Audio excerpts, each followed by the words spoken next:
No one knows what the future holds, but we can take what we've learned during the pandemic to prepare buildings for future conditions, including health emergencies and natural disasters.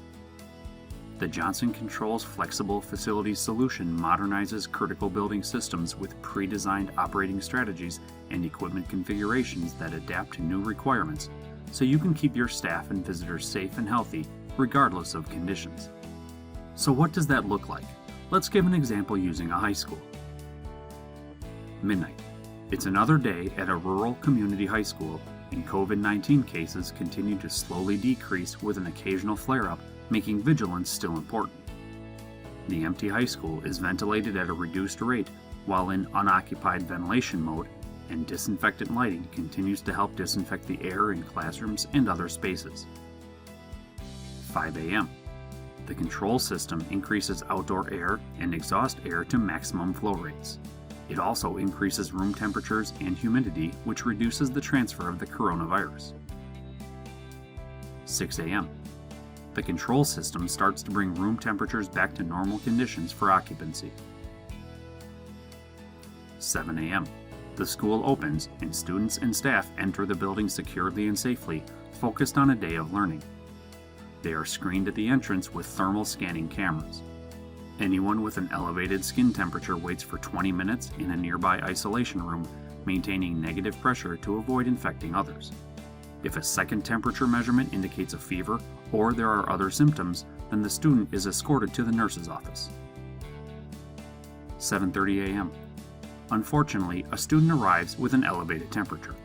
They are brought to the nurse's office and the student's parents are contacted and asked to pick up their child. While the student waits, they rest in the nurse's office or an adjacent patient room, both of which are highly ventilated and filtered negative pressure isolation rooms. 9 a.m. The occupant detection system installed to enforce social distancing and support student contact tracing for health purposes is also used to adjust ventilation rates to actual space occupancy throughout the day. This assures adequate ventilation while reducing unnecessary energy use and cost. 11 a.m. The outdoor air quality sensor detects elevated particulate pollution levels and sends an alarm to the school district's facility director. There have been a number of wildfires recently, and one has started close to the school. Despite being off-site, the facility director uses a mobile application to select an outdoor air pollution mode that reduces ventilation rates but increases filtration using high-performance filters installed during the initial pandemic surge.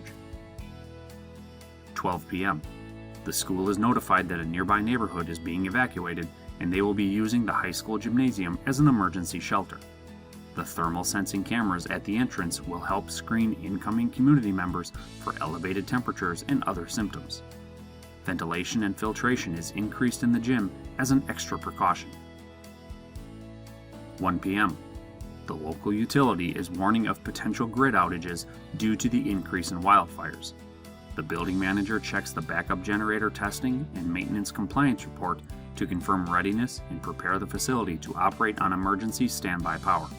The solar PV and electric battery system, which normally operate to improve sustainability and maximize utility incentives, will instead be used to improve resiliency during a potential grid outage. 3 p.m. The electric grid goes out and the facility switches to backup power generation, which maintains power for critical services such as HVAC and lighting. 4 p.m.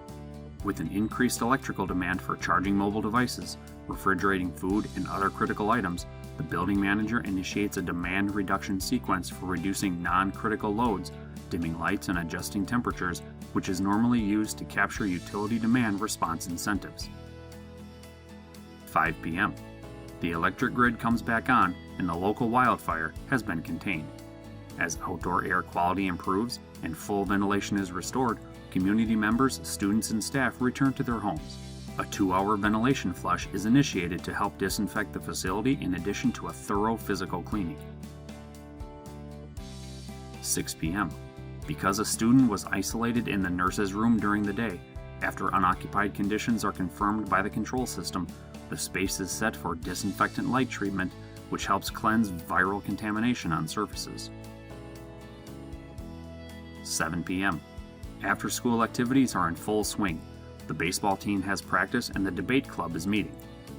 There is a school board meeting in the auditorium discussing how the district can leverage federal stimulus funding and performance-based contracting to meet ASHRAE standards to help keep students and staff safe while improving the energy efficiency and resiliency of campus buildings and infrastructure.